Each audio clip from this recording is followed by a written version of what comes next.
नमस्कार, हल्ला बोल टीवी देख रहे हैं आप। मैं हूं आपके साथ प्रियंका। देखिए, देश के सबसे बड़े वकील 16-17 वकील सुप्रीम कोर्ट जा रहे हैं बिहार चुनाव को लेकर। उनका कहना है कि बिहार चुनाव में गड़बड़ी हुई है और गड़बड़ी से एनडीए सरकार बनी है। इसी विषय पे आपको और भी ज्यादा जानकारी देंगे हल्ला बोल टीवी के संपादक दीपक शर्मा।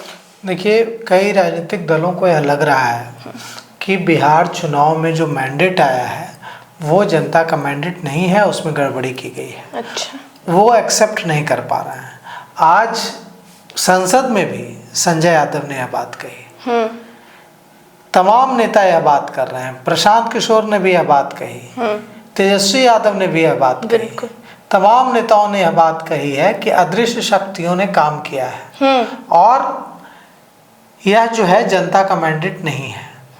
लेकिन अब वे लोग कह रहे हैं कि चुनाव आयोग पर हमारा भरोसा ही नहीं है। चुनाव आयोग जो है भारतीय जनता पार्टी के साथ मिल चुका है, तो बचा कहाँ उनके पास जाने का ऑप्शन? तो उनके पास बचा है ऑप्शन देश की सर्वोच्च न्यायालय सुप्रीम कोर्ट का दरवाजा खटखटाने का ऑप्शन बचा है।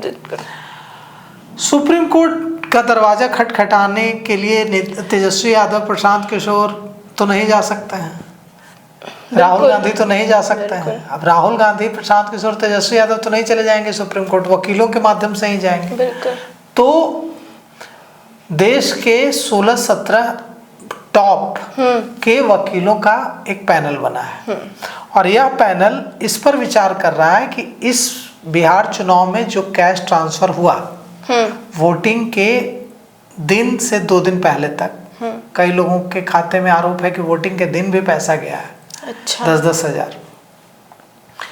अभी खबर आ रही है कि पुरुषों को भी पैसा दे दिया गया, अब वापस भी मांगा जा रहा है।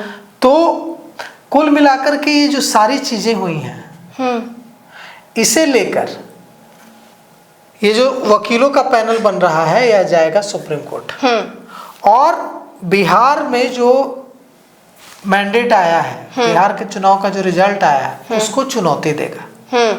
और अगर ये जो केस इनिशिएट होता है, अगर केस एडमिट हो गया, अगर केस एडमिट नहीं हुआ तो बात वहीं खत्म हो गई। बिल्कुल। अगर सुप्रीम कोर्ट ने केस को एडमिट कर लिया, सुनवाई के लिए स्वीकार कर लिया, तो फिर लड़ाई आगे बढ़ेगी। बिल्कुल। फिर जीरा चलेगा, फिर सरकार को भी नोटिस भेजा जाएगा सुप्रीम कोर्ट की ओर से। सरकार भी अपना पक्ष रखेगी, चुनाव आयोग को भी पार्टी बनाया जाएगा, चुनाव आयोग भी अपना पक्ष रखेगा, बिहार सरकार अपना पक्ष रखेगी, केंद्र की मोदी सरकार अपना पक्ष रखेगी और यह सुर्खियों में लंबे समय तक यह मामला रहेगा। क्योंकि कांग्रेस, राष्ट्रीय जनता दल, जनसुराज, कोई भी पार्टी जो विपक्ष की है वो इसे स्वीकार नहीं कर रही है।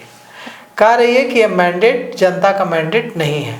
जनता कह रही है कि हमने तो ऐसा मैंडेट दिया ही नहीं। और बार बार वे लोग जो कांग्रेस, जनसुराज और राजद और दूसरी विपक्षी पार्टियों के जो नेता हैं, वे बार बार पोस्टल बैलेट को आधार बना रहे हैं। अच्छा। वे कह रहे हैं कि देखिए, पोस्टल बैलेट में की अगर बात करें तो पोस्टल बैलेट में विपक्ष जीता है, महागठबंधन को वोट ज्यादा मिला है और ईवीएम में वोट मिला है ज्यादा एनडीए को। तो पोस्टल, तेजस्वी यादव ने यह मुद्दा उठाया है, प्रशांत किशोर की पार्टी के नेताओं ने यह मुद्दा उठाया है कि पोस्टल बैलेट अलग और ईवीएम अलग कैसे हो सकता है। बिल्कुल। और तेजस्वी यादव ने तो यह भी कहा कि पोस्टल बैलेट जो है वो पढ़े लिखे लोग उसका इस्तेमाल करते हैं, वे लोग इस्तेमाल करते हैं जो सरकारी नौकरी में हैं, शिक्षक हैं, जो चुनाव कार्य में लगे हुए हैं, ईवीएम से जाकर वोट नहीं देते, उनके लिए पोस्टल बैलेट की सुविधा है। वो अगर देश के में विभिन्न जगहों पर तैनात हैं, अब कोई जो उसको छुट्टी, बॉर्डर पर तैनात है, उसको छुट्टी नहीं मिल पा रही, नहीं आ पा रहा, तो पोस्टल बैलेट से अपना भेजेगा वोट।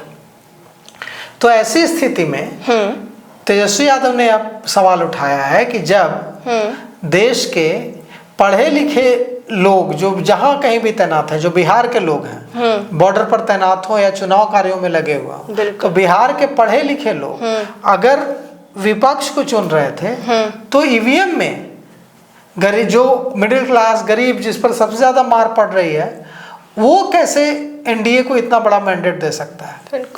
तेजस्वी यादव अभी यूरोप चले गए हैं, तेजस्वी यादव नहीं है। लेकिन प्रशांत किशोर पटना आ चुके हैं वापस। आज ही वे पटना आ गए हैं जी। और कहा जा रहा है कि यह जो 16-17 वकीलों का जो पैनल बना है, इसमें प्रशांत किशोर और कांग्रेस पार्टी दोनों की बड़ी भूमिका है। इसमें तेजस्वी यादव की कोई भूमिका नहीं है, आरजेडी की कोई भूमिका नहीं है, मुकेश सहनी की कोई भूमिका नहीं है, लेकिन इसमें प्रशांत किशोर और कांग्रेस पार्टी की भूमिका है, यह जो पैनल बन रहा है वकीलों का। अच्छा। और ये लोग एकदम सारे जो एविडेंस है बिहार से वो उपलब्ध करा रहे हैं वकीलों को। अच्छा। और उसको वे लोग संकलित कर रहे हैं, इकट्ठा कर रहे हैं और इसे लेकर सुप्रीम कोर्ट का दरवाजा खटखटाएंगे। प्रशांत किशोर दिल्ली में थे, दिल्ली से लौटे, 2 दिन रहे, फिर चले गए दिल्ली, फिर आज लौट गए और कहा जा रहा है कि अब बिहार में रहेंगे लगातार और 15 जनवरी के बाद पदयात्रा शुरू करेंगे। अच्छा। गाँव-गाँव जाएंगे, प्रखंड जाएंगे, लोगों से इंटरेक्ट करेंगे, फिर से लोगों को समझाने की कोशिश करेंगे कि आपके साथ कैसे धोखा हो रहा है। जो उनका जो तरीका था उस पर आगे बढ़ेंगे। आप देखिए, यह जो वकीलों का पैनल जब सुप्रीम कोर्ट जाता है तो सुप्रीम कोर्ट इस पर क्या रुख अख्तियार करता है। जी, तो सुना आपने इन सब को लेकर आपकी क्या राय हमें कमेंट बॉक्स में बताएं। फिलहाल इस पेशकश में इतना ही। आगे की खबर देखने के लिए बने रहा हल्ला बोल टीवी के साथ। धन्यवाद।